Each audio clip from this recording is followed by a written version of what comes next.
I mean, it really kind of depends on the age of our children, and it's with us with a plan. One of the things that I did that really saved our marriage, it wasn't my idea, somebody gave it to us, but we would write issues we were facing in a notebook, and then every other week Sharon and I would go out for coffee and say, what are the issues we're facing right now? And so it allowed us to say, okay, let's go back to our complaining child.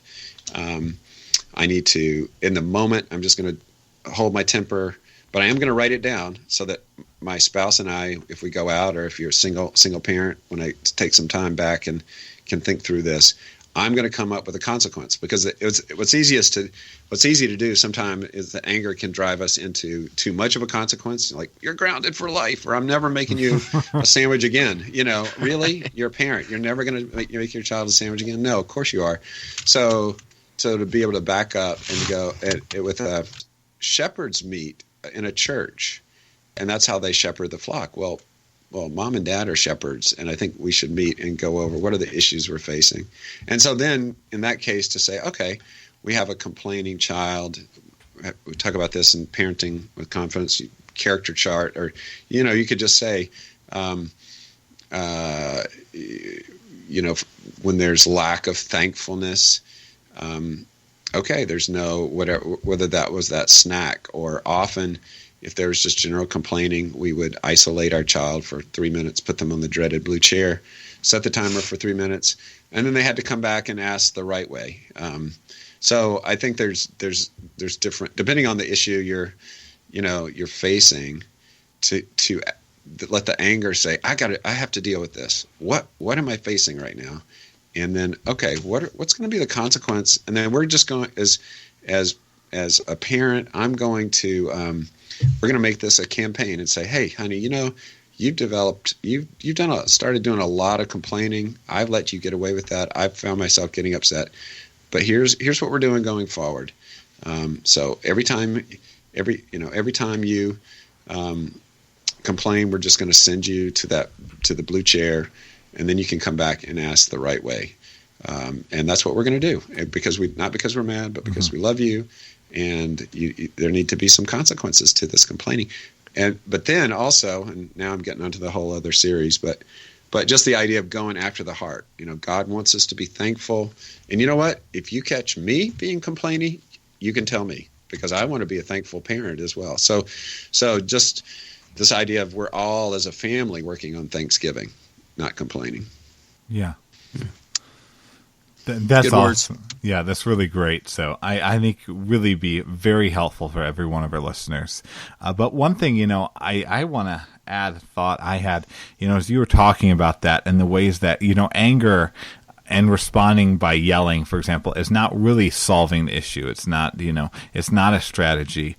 But those kinds of sins of anger and parenting can be like even the sins of the Israelites. I'm working through Numbers with our teens, and I just reminded of when in the desert, when they're wandering the desert, and they got sick of the food that God had provided, literally from the sky, and they just whine that get prepared to go back to get some cucumber in Egypt, even though they weren't thinking about the strategy, because if they had thought through the process, they would have known that I'm going to be beaten by my slave masters down there too. So.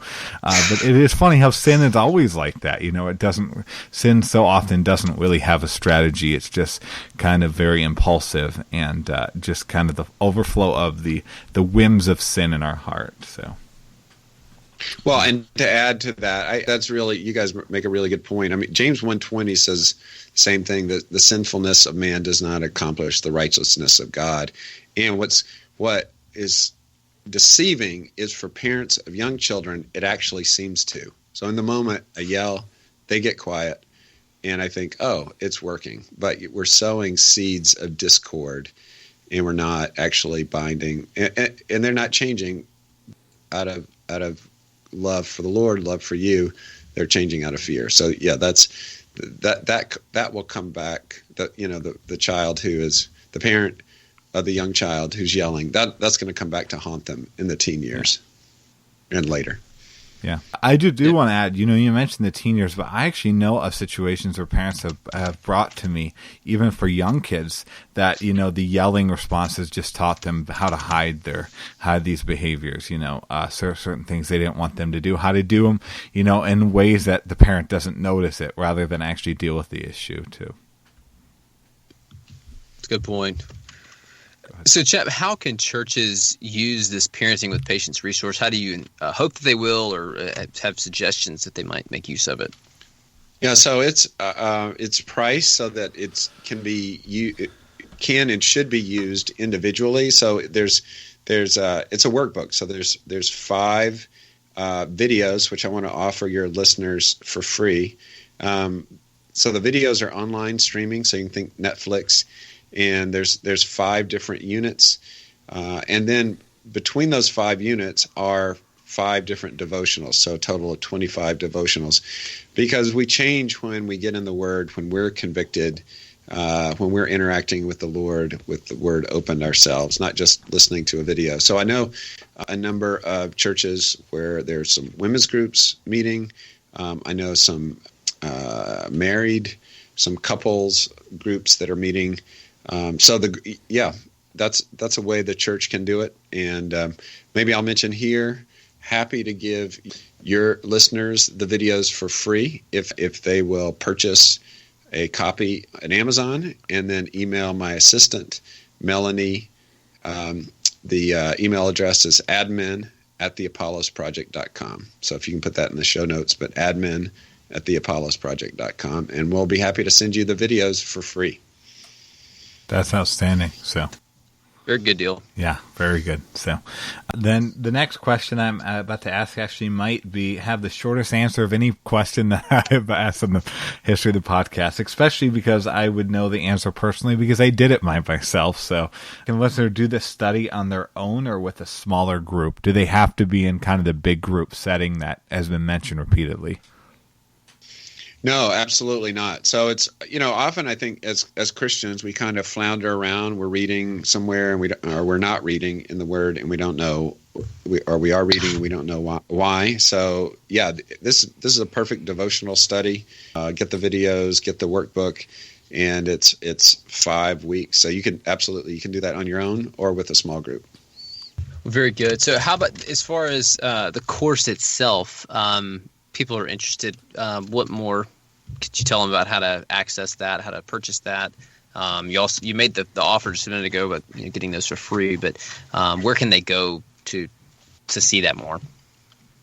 Yeah, so the workbook is on Amazon, Parenting with Patience, or you can just search Amazon by my name, Chap Bettis.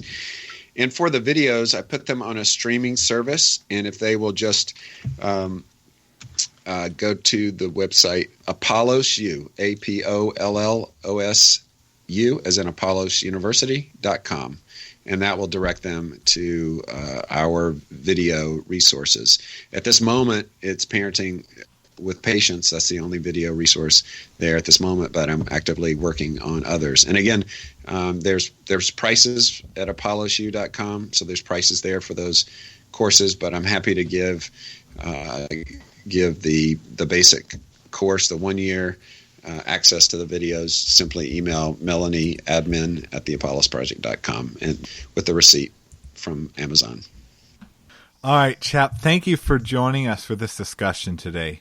Okay, good to see you guys again. Keep pressing on. I know our church is being challenged financially by the not meeting, so yeah. I know it's pressing a lot of people.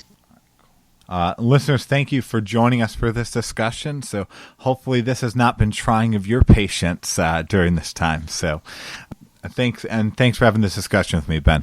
Yes, I enjoyed it, man. I'm glad you got it set up. Thank you for joining us for this episode of the Theological Family Ministry Podcast. If you have enjoyed this episode, please give us a review on iTunes and share the podcast with your friends on social media. All new episodes are available to listen to on Stitcher, SoundCloud, YouTube, Spreaker, and iTunes. We hope you have a great week, and join us again every first and third Thursday.